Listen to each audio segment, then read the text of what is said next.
যেতিয়ালৈকে সমস্যাবোৰ নিজৰ লগত নহয় তেতিয়ালৈকে আনৰ সমস্যাবোৰ বুজি পোৱা নাযায়।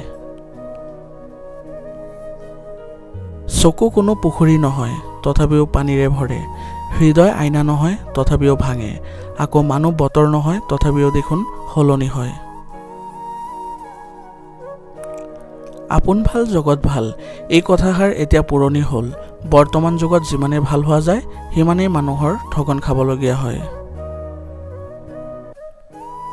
মানুহৰ সকলো কথা যদি মানি লয় তেতিয়া আপুনি সকলোৰে ওচৰত বহুত ভাল হ'ব, আৰু যদি উচিত কথা কয় তেতিয়া আপুনি সকলো মানুহৰ ওচৰত বেয়া হ'ব। পেটত ভোক থাকিলেও ৰাতি শুব পাৰি, কিন্তু অন্তৰত দুখ থাকিলে গোটেই ৰাতি শুব নোৱাৰি। আপোনাৰ পৰিয়াল কিমান ধনী সেইটো ডাঙৰ কথা নহয়, আপোনাৰ পৰিয়াল কিমান সুখী সেইটোহে ডাঙৰ কথা। জীৱনটোৱে এটা কথা বৰ স্পষ্টকৈ শিকালে যে কাৰোবাক বেছি গুৰুত্ব দিব গ'লে শেষত নিজে গুৰুত্বহীন হ'ব লাগে।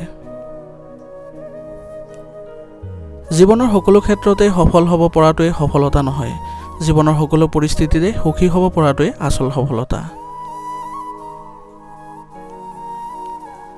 সফল হোৱাৰ উপায় কি নাজানো, কিন্তু বিফলতাৰ মূল চাবিকাঠি হৈছে সকলোকে সন্তুষ্ট কৰিবলৈ চেষ্টা কৰা। মানুহৰ পতন তেতিয়াই আৰম্ভ হয় যেতিয়া তেওঁ নিজৰ মানুহক হৰুৱাবলৈ আনৰ পৰামৰ্শ লয়। সকলো বস্তুৰে দাম বাঢ়িছে, কেৱল মানুহৰ সততা আৰু জীৱনৰ মূল্য কমি আহিছে। ক'বলৈকে ভাল টকা পইচাই সকলো নহয় বুলি, কিন্তু জীৱনত টকা নাথাকিলে গম পোৱা যায় জীৱনটো কিমান কঠিন। বিনা কাৰণত যদি আপোনাৰ শত্ৰু বাঢ়ি গৈছে তেনেহ'লে বুজিব আপুনি এজন সফল ব্যক্তি, কাৰণ ব্যৰ্থতাক নহয় মানুহে হিংসা কৰে সফলতাক।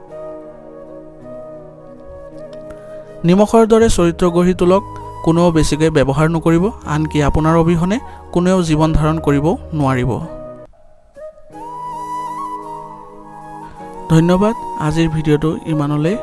যদি আপোনালোকে চেনেলত নতুন হৈ আহিছে তেন্তে চেনেলটো ছাবস্ক্ৰাইব কৰি ল'ব, আৰু ভিডিঅ'টো যদি ভাল লাগিছে ভিডিঅ'টো লাইক কৰি ল'ব।